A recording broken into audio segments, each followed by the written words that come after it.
Show me your friends and I'll show you your future.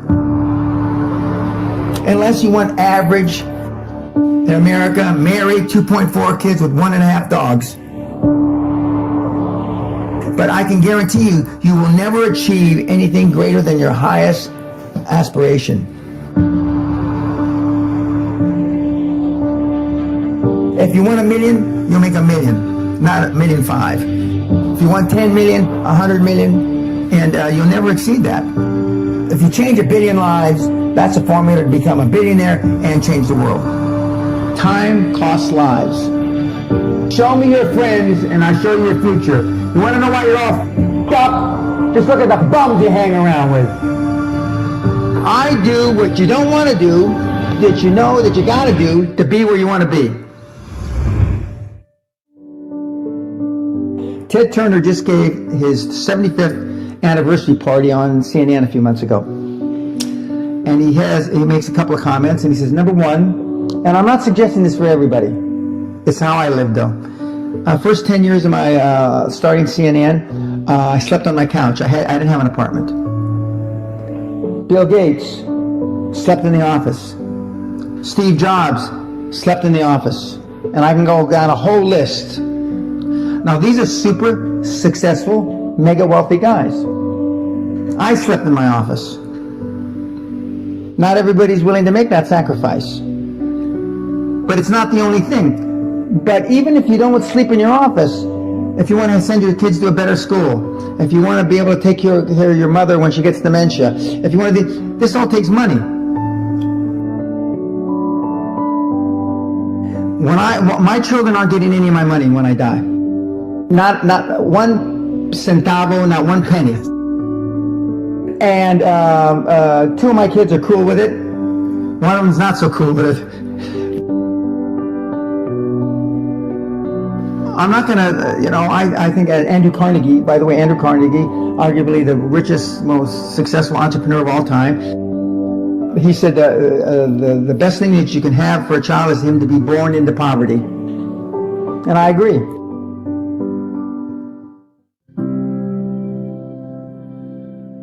Lack of self-esteem, lack of self-worth. Now they think they have self-worth. They think because they've made a few bucks. But in actuality, and when they measure it against the other 8, 10, 12 people sitting around the table, they realize, or they start to question, hell, maybe I was just lucky. Now, all of us, when you're only a one-trick guy or gal, think, was I lucky? Now, I've done it so many times, I know I wasn't lucky. I might have been lucky the first time, but I haven't been lucky the 15, 20, 40, 50. I know that. Okay. But maybe I was lucky the first time. But my life changed when I was pretty much a haphazard kid, got in a lot of trouble, got arrested 4 or 5 times, thrown in jail, and this is when my dad's a cop. But then I volunteered for the draft in 1966 at the height of the Vietnam War, and I went to OCS, and that changed my life because it was the really first real high performance thing that I could measure myself against with other people. 2/3 of all Fortune 500 CEOs have one thing in common: military background. Really? 2/3 of those 2/3 have something else: martial arts. What do you learn in martial arts, Brian? Discipline, focus. A lot of people don't believe they deserve to be there. I convince them, and we have these drills, why you belong there. A lot of people that come there, with money, that have made money, think they made it by accident. Right. I just had one of my superstars who's made $100 million tell me in the last week, I'm not sure I'm going to have another lucky accident. And I said, you did it. I mean, you tried a lot of things. I believe Thomas Edison, I wouldn't have done it 10,000 times. Okay. I would have hired an engineer from MIT to do it.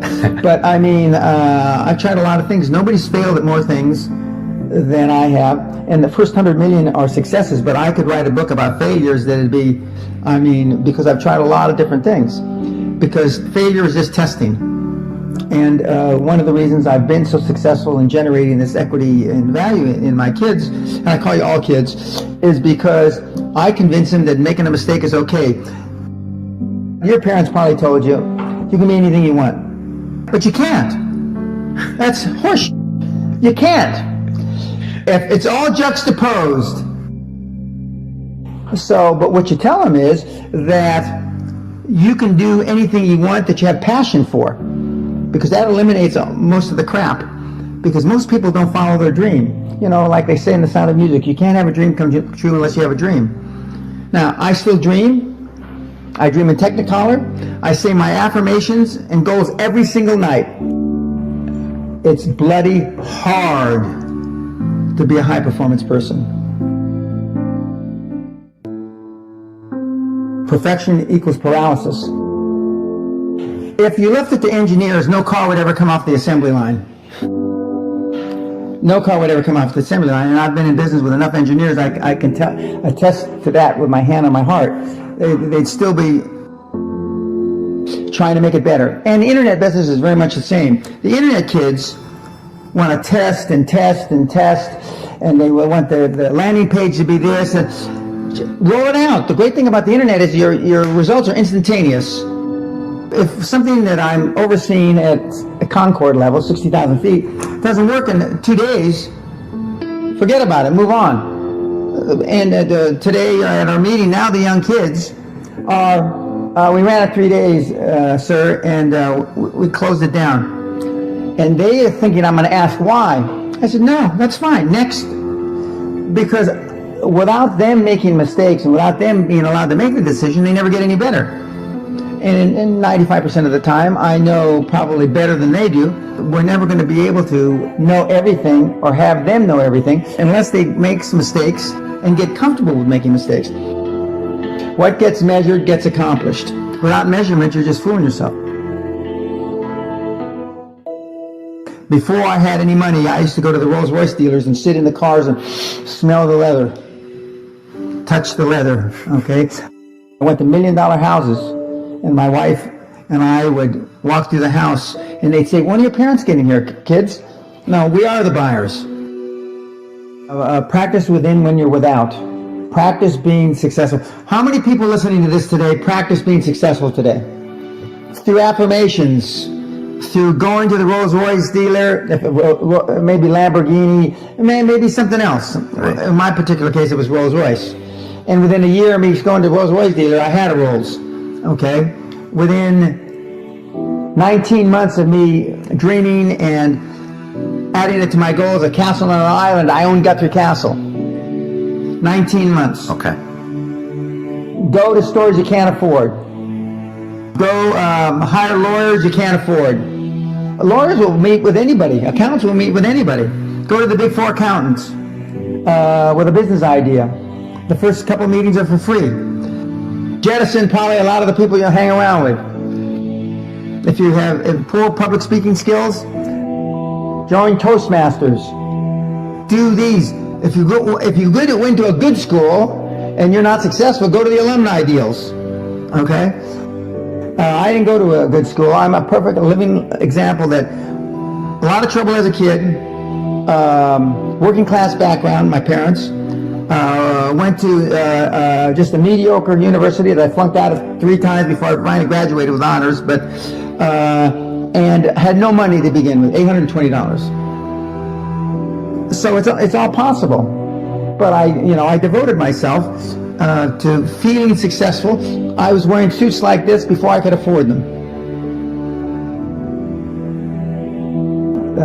Most people procrastinate because they're unsure, so just do it. And but I've never had a problem just doing it, because one of the things is you learn as a young combat infantry officer is time costs lives.